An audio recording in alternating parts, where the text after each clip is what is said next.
के बीच जंग के अब लंबा खिंचने की पूरी आशंका, क्योंकि युद्ध की दिशा अगले कुछ दिनों में ईरान की ओर घूम सकती है। दरअसल हमास को सैन्य और तकनीकी मदद देने का आरोप ईरान पर लग रहे हैं।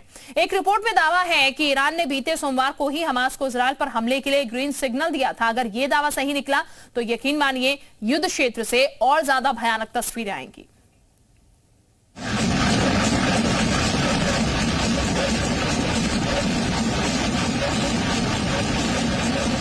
ये आतंकी संगठन हमास के हमले की तस्वीरें हैं। हमास ने बीती रात इजराइल पर इतने ज्यादा रॉकेट छोड़े कि गिनना भी मुश्किल हो गया।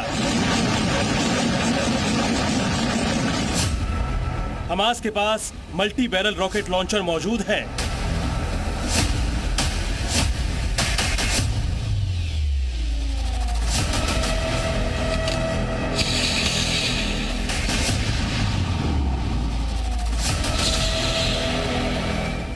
हमास ने ड्रोन से इजराइल पर हमला बोला।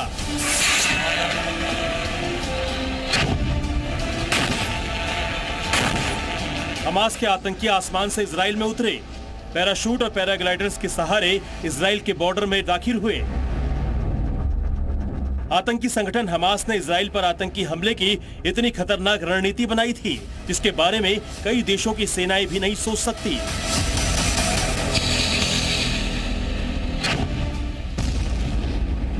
इजराइल के ताबड़तोड़ प्रहार के बावजूद हमास का दुस्साहस कम नहीं हुआ है। वो लगातार इजराइल के ठिकानों पर हमला कर रहा है। जी मीडिया संवाददाता जिस वक्त रिपोर्टिंग कर रहे थे उनके करीब ही हमास के रॉकेट आकर गिरे। देखिए, इस वक्त हम बंकर्स में मौजूद हैं बिल्कुल, और यहाँ पर लगातार तेज हमले हो रहे हैं और हम सड़क पर मौजूद थे जब सायरन्स बजा और हमें भागकर बंकर्स में आना पड़ा है। अभी भी तेज आवाजें आप सुन सकते हैं कि किस तरह से हालात यहाँ पर बने हुए हैं। तो देखिए, हालात यहाँ पर लगातार बिगड़े हुए हैं और हम सड़क के बाहर मौजूद थे। बंकर्स में हमें शरण लेनी पड़ी है। हमास ने जंग की शुरुआत की और 3 दिन बाद भी हमास के हमले की रफ्तार कम नहीं हुई है। सवाल उठ रहे हैं कि आखिर हमास के पीछे कौन खड़ा है, किसके इशारे पर हमास ने इजराइल के खिलाफ युद्ध छेड़ दिया। इसका जवाब है ईरान। अमेरिका के एक नामी अखबार वॉल स्ट्रीट जर्नल ने दावा किया है कि ईरान के सैनिकों ने इजराइल पर हमले के लिए हमास की मदद की।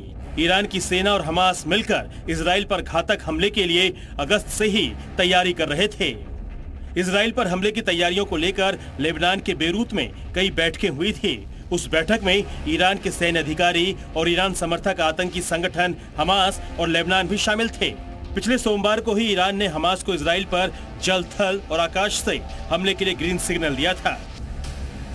पश्चिमी मीडिया के मुताबिक हमास को सैन्य मदद देने में ईरान का ही हाथ है। शनिवार को ईरान ने हमले में ड्रोन का भी इस्तेमाल किया था। उस ड्रोन का नाम हमास ने ज़ोरी रखा है। हमास का ये ड्रोन ईरान के शहीद 136 ड्रोन से मिलता जुलता है। जब हमास ने इजराइल पर हमला बोला था तो ईरान में जश्न मना था और ईरान के सबसे बड़े धार्मिक सैयद अली खामेनेई ने हमास के आतंकियों की पीठ थपथपाई थी।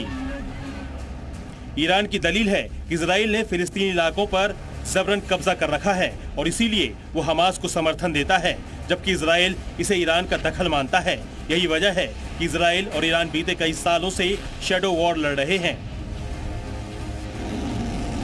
अब हमास के हमले के बाद इजराइल और ईरान के बीच बड़ी जंग की आशंका बढ़ गई है।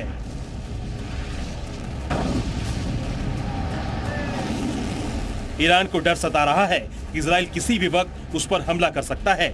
इसीलिए ईरान की ओर से इजराइल को धमकी दी गई है कि अगर उस पर हमला हुआ तो इजराइल पर लेबनान, यमन और इराक की ओर से 3 तरफा हमला किया जाएगा।